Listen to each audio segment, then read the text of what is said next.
membaptiskan 3.000 orang menjadi orang Kristen dan Roh Kudus turun kepada mereka.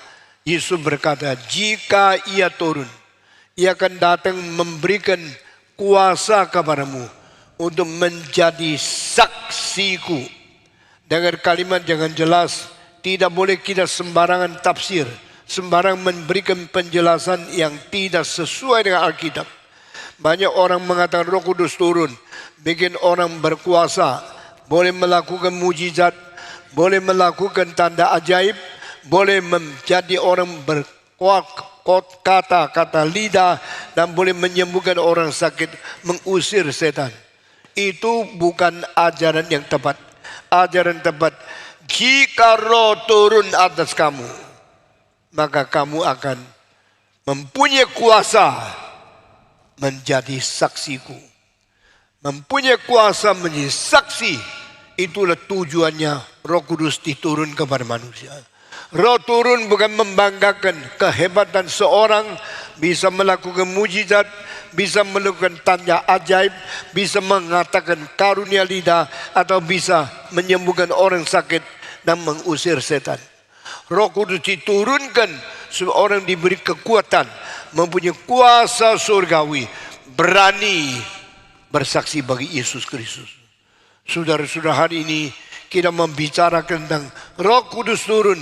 Apa yang dikerjakan oleh Roh Kudus? Roh Kudus turun ke dalam dunia. Dia mempunyai karya yang banyak sekali. Satu persatu dicantum di dalam Alkitab. Dan hal pertama, Roh Kudus turun kenapa? Karena dia mau tinggal di dalam tubuh manusia. Dia mau tinggal di dalam hati orang Kristen. The indwelling of Holy Spirit in human heart and human body. Mengapa Roh Kudus turun menghinggap dan bertinggal di dalam tubuh manusia dan di dalam spirit seseorang? Karena Roh Kudus mau membersihkan orang itu menjadi tempat perdiaman Tuhan Allah. The dwelling place of God. The dwelling place of Holy Spirit. Maka Roh Kudus datang membersihkan supaya layak. Ada orang mengatakan, saya harap saya bisa hidup suci kalau saya mengeluarkan semua dosa dari hati saya, menjadi orang yang bersih, maka Roh Kudus suka tinggal di dalam hati saya. Itu sebab saya sekarang masih belum ada Roh Kudus, karena saya belum suci, saya belum baik, saya tidak mungkin dan tidak layak didiami oleh Roh Kudus. Ajaran itu salah.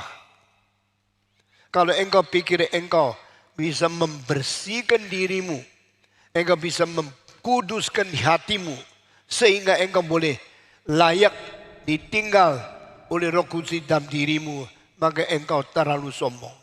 Karena engkau kira membersihkan dirimu berdasarkan kuasamu sendiri. Engkau kira bisa membersihkan diri karena engkau mempunyai kekuatan itu. Ini sama sekali tidak Alkitabiah. Alkitab tidak mengatakan manusia dengan kegiatan agama, dengan usaha diri manusia, sanggup membersihkan manusia untuk menjadi layak ditinggal oleh Tuhan Allah. Itu bukan ajaran Alkitab. Justru karena manusia lemah, karena manusia tidak mempunyai daya membersihkan diri, maka kita perlu Roh Kudus. Roh Kudus turun untuk menolong manusia. Roh Kudus turun mengerjakan pekerjaan yang hanya bisa dikerjakan oleh Tuhan Allah. Maka Roh Kudus turun untuk membersihkan manusia. Roh Kudus turun untuk memberi kekudusan kepada manusia.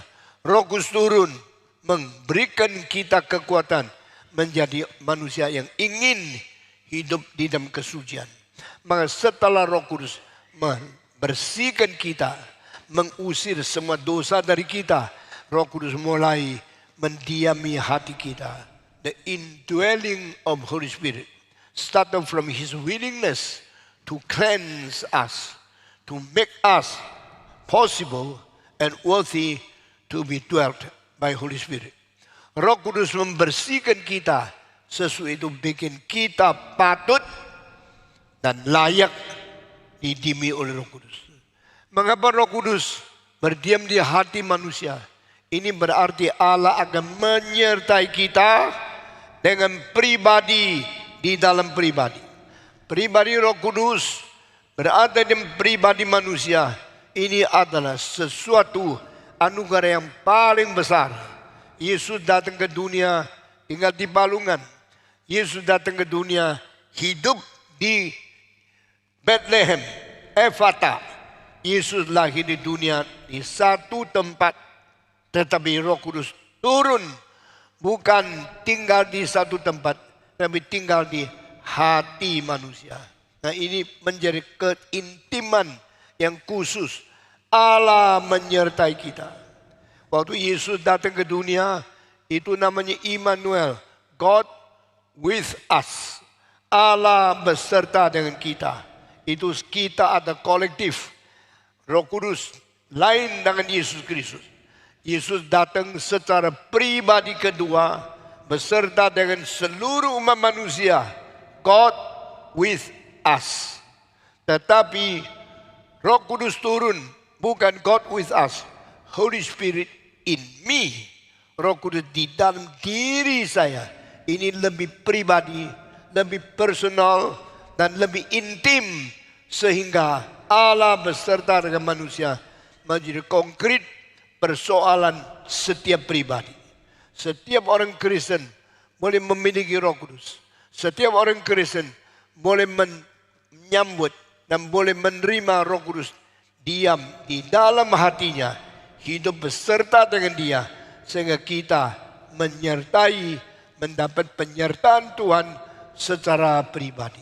Saudara-saudara, indwelling of Holy Spirit. Saya mau tanya, Yesus turun ke dunia 33 tahun setengah, dia mati, bangkit, dan 40 hari kemudian dia naik ke surga. 50 hari kemudian Roh turun ke dunia. Yesus turun ke dunia, dia naik lagi ke surga. Saya mau tanya, Roh Kudus turun ke dunia, kapan dia naik ke surga lagi? Ada yang jawab? Coba tanya, Roh Kudus turun ke dunia, kapan dia naik lagi ke surga? Alkitab tidak pernah catat itu. Sehingga kita baru tahu Roh Kudus diberikan, bukan diberikan untuk pinjaman sementara. Roh Kudus turun ke dunia, bukan turun untuk satu hal yang sangat sederhana waktunya. Tapi Roh Kudus turun, diberikan kepada gereja, yaitu setiap orang Kristen yang percaya kepada Tuhan. Roh Kudus diberikan kepada kita, diam di dalam kita, bukan untuk sementara, untuk selama-lamanya. Ini yang dicatat di dalam Yohanes pasal 14 dan 16. He will be with you, dwell within you, and be with you forever and evermore.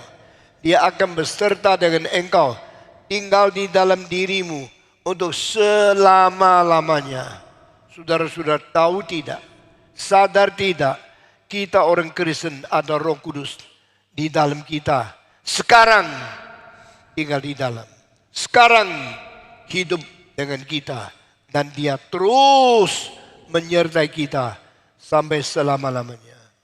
Itu sebab Roh Kudus tidak pernah naik ke surga. Roh Kudus tidak pernah naik ke surga. Itu sebab tahun kedua, tidak usah berdoa 10 hari, minta dia kembali lagi. Itu bukan ajaran Alkitab. Maka hari ini kita koreksi, Roh Kudus satu kali diturunkan, tidak pernah naik ke surga lagi.